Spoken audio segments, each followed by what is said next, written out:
How's it going, everybody, and welcome to episode 231 of Master My Garden podcast. Now, this week's episode is answering a listener's question, and we're into kind of peak summer. This week we have, I'm not going to say a wonderful week's weather, but certainly a much better week than what we had got used to over the last while.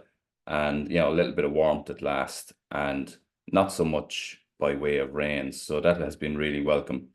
And this listener has been struggling with roses for a number of years and is asking, what can be done to get them going. Now, I don't have a huge amount of information on it, so we're going to go back to the start and we're going to, I suppose, give all of the tips to having successful roses. And I suppose the first thing to point out is that, I don't know the variety, and what has happened over the last number of years, certainly the last 10, 15 years, is that a lot of the varieties that are coming onto the market, that are coming onto the scene and that are becoming popular are ones that are, disease resistant or fully disease resistant, or certainly have a level of disease resistance. So they're less susceptible to, to black spot and mildew and so on. And if you remember back, if you went back, say, to your 30 years ago, there was certain varieties and they're just notoriously difficult. Might have had great flowers, might have been beautifully scented, but they were notoriously difficult, especially in our wet sort of environment, to keep right.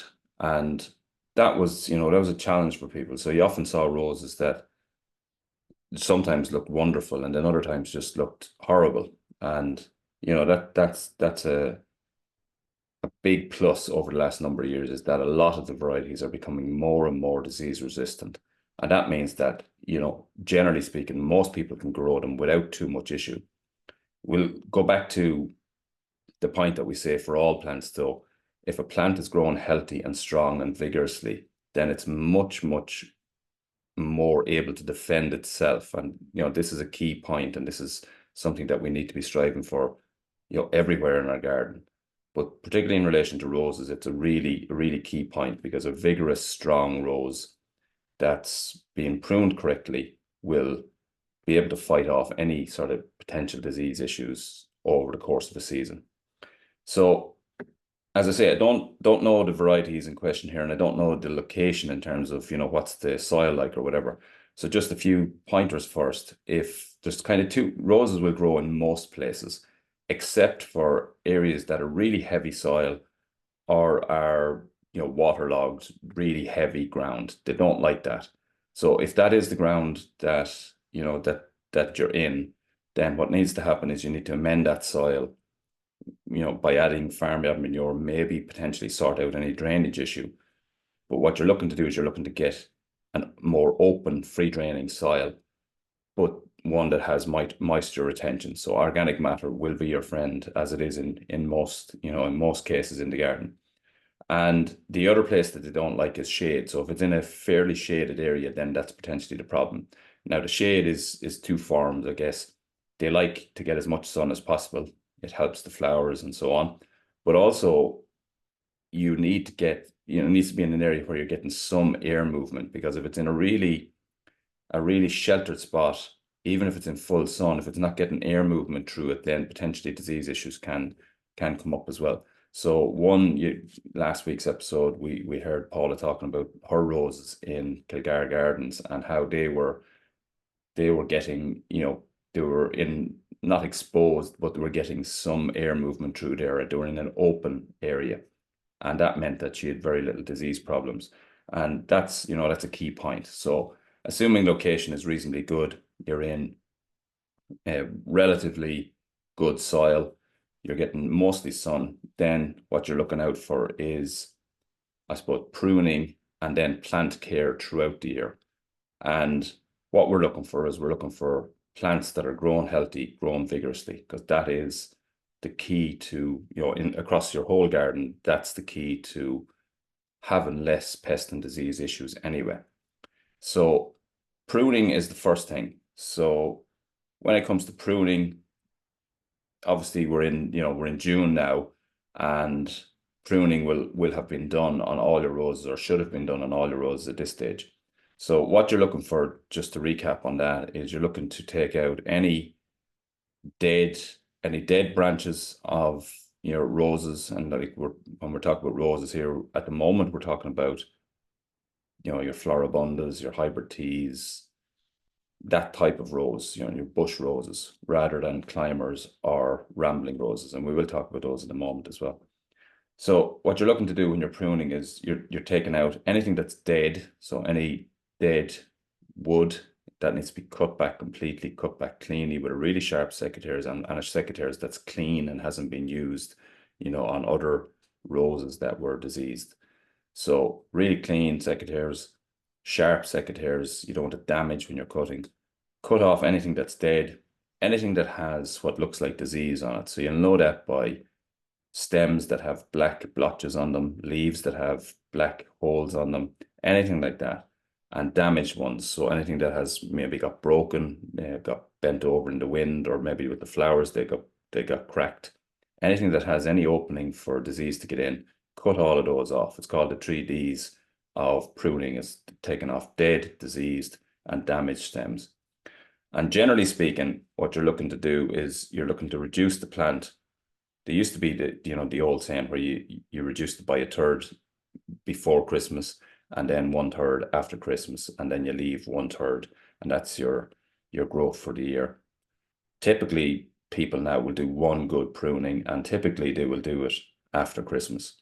And you can be quite harsh with your pruning, but you're always going to be leaving 1/3 of the plant, basically at the end of a season. And that's, as I say, for floribundas and hybrid teas. And that's the pruning part of it, and that's important, and it's important to do that every year.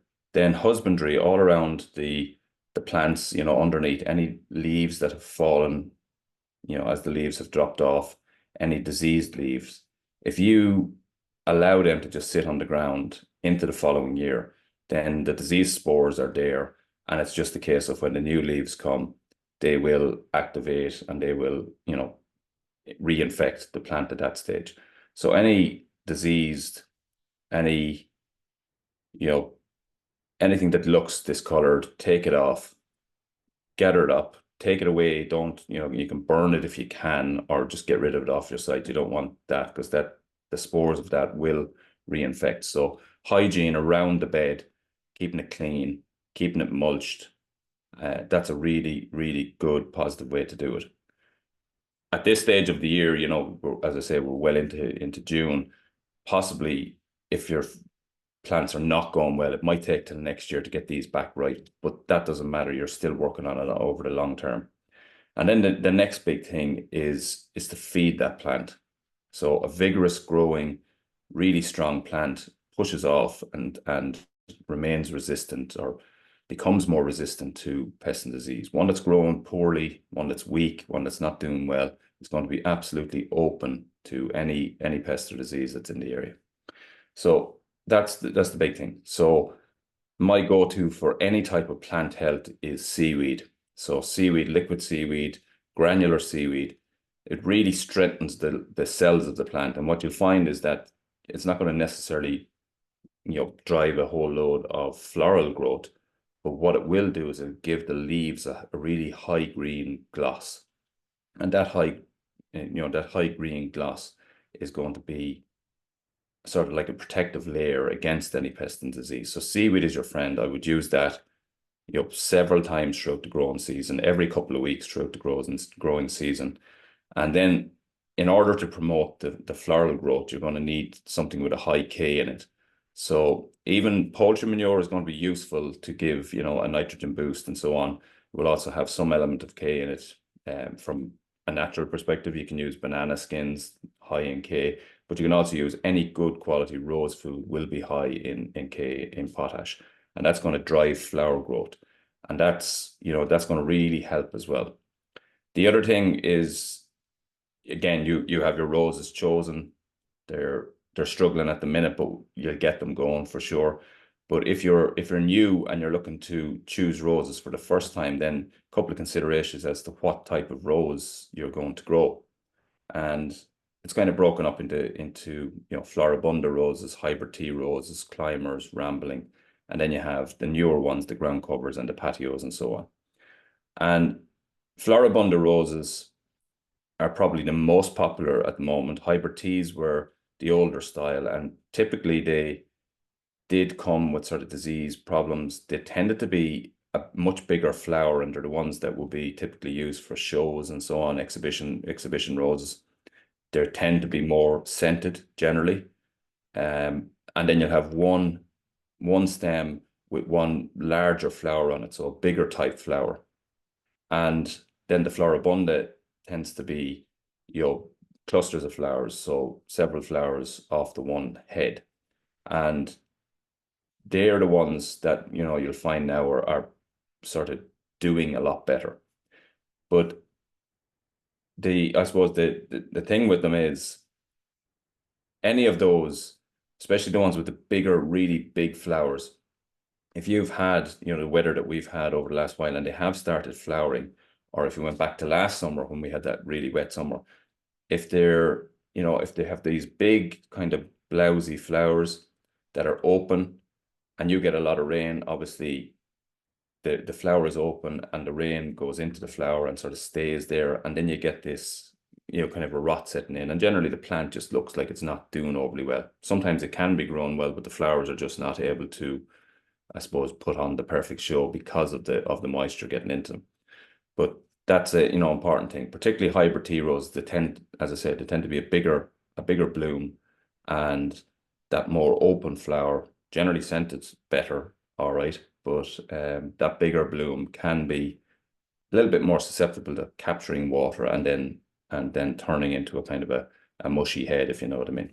So what I'm saying there is, if you are starting from scratch, possibly look at the floribunda roses, where you have clusters of flowers. Again, they can be quite big. They can be open a little bit as well, but they tend to be less open than hybrid teas. And then you will have more, I suppose, disease resistance in especially some of the newer varieties.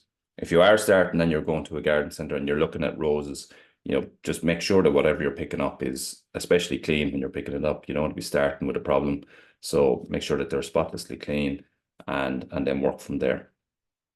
So that's kind of, to get it going, to get the ones going, take off anything that's dead and diseased, damaged now. That's going to be your routine every year for pruning. But if you haven't done it this year, do it now. Take off any flowers that are, that are gone over. Give it a good feed. Make sure that it's not waterlogged. Seaweed, definitely feed it with seaweed. And then, a good quality food with, high level of potash, and that's going to drive floral growth for the rest of the year. As I say, plant that's growing really, really well is going to be less susceptible to any diseases. There is some very good tonics out there. There's one called Uncle Tom's Rose Tonic.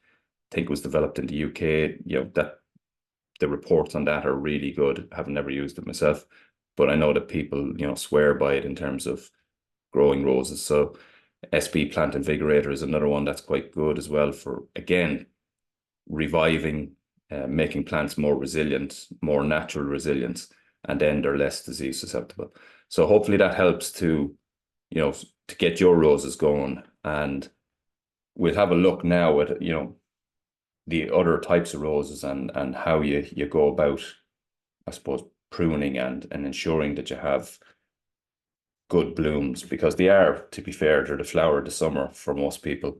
I don't have roses here as such. I have a new bed that we're doing at the minute, and we were only saying the other day that we're going to put some roses into it. They're typically better, planted in clusters of trees or fives or whatever. But this is a seating area outside, circular area, so I think some nice scented ones there will really add to it. So that's what we were saying the other day, and we're definitely going to do that. So as I said, floribunda roses are, generally speaking, the best ones at the moment. They're typically more disease resistant, and some good ones within that. There's Irish Eyes is a really nice one. It's kind of an orange yellow flower, very good variety. One of the really old ones, one that I remember from 30 years ago, 35 years ago, Arthur Bell. It's a yellow flower. That's a really good variety. Pretty disease resistant, really strong flower, easy to grow, very, very resilient and tough variety, and one that, does well all across Ireland. So that's a good variety. And There's loads of other ones. Then you have things like Bonica is another new one. Irish Eyes, I mentioned, Arthur Bell. Sweet Honey is another one, apricot kind of color. All of those are kind of good disease resistant varieties. And if you are starting from scratch and you're getting one from scratch, that's something you should be looking for, is kind of disease resistance. Obviously, if you have fragrances, is a consideration, then you would get those as well. Around my seating area, I'm looking for fragrant ones. And, Arthur Bell probably is a good option there. But I look at some other ones depending on the color scheme or whatever. Hybrid teas, as I said, they're the more exhibition ones, bigger blooms, fragrant, but generally speaking, they're not all, because some of the newer ones do have disease resistant, but typically the floribunda is a better one to go with. Climbers, then you typically won't have huge issues there. Your pruning obviously is slightly different there. When you get them, they're the pruning of those is you get kind of tree stems and you direct them into the direction of the trellis or whatever it is that you're fixing it to, and they will grow out to kind of between 6 and 10 foot, and then you hold them there on your structure, whatever that is, and you bring them into different directions, and then you cut off anything that's grown outwards, and you'll have your flowers all the way along those tree stems. And that's kind of your pruning every year. You're sort of retaining that shape of these tree stems with your little side shoots on it. And that's kind of your pruning of those. Rambling roses then slightly different in that the climber has kind of woody, or will eventually have kind of woody stems, strong woody stems that are less flexible, and the rambling one will have long stems that'll be more flexible. So they can be manipulated, around arches and so on, and maybe a little bit easier than the climbers. So pruning on those is different again. On the climbers, you'll do a prune early in the year, but you might do another one in midsummer to sort of tidy up some of that growth that's coming outwards, and retain your shape on your climbing structure, whatever that is. And that you kind of do 2 prunings a year on climbers. Rambling roses, generally speaking, you're going to let them do their thing, unless they're again growing off an arch or whatever. You will either bend them around, or if it's running out of space, you will trim them to whatever size that is. So they're kind of the types. Obviously, you have the David Aston roses now, which are hugely popular. Typically, a huge amount of those are disease resistant, and a lot of them are scented. They're typically the best of the best within them. And that's, if you're starting from scratch, they're kind of the ones to look for. Floribundas, look at some of the special ones, and so on. If you're in a small area, you can just go with patio roses. They'll stay really small. The pruning of those is less fussy. You can just basically chop the tops off them and shape it to whatever shape it is that you want, and they'll flower away again the next year. And again, you're doing that in just after Christmas, between Christmas Day and St. Patrick's Day. And ground cover roses are the same. They're not at all fussy about the pruning. You can just literally lop the tops off them, and that will, you can create your shape there, and it's a really easy pruning, nothing fancy or nothing complicated about it. And yeah, that's kind of the different types of roses. We've covered roses before on the podcast. As I said, they are probably the flower of the summer. But the biggest thing with them, if they're struggling with them, is to make sure that they're, number one, in an area that isn't waterlogged, that's getting a good bit of sun, that has some air movement through it.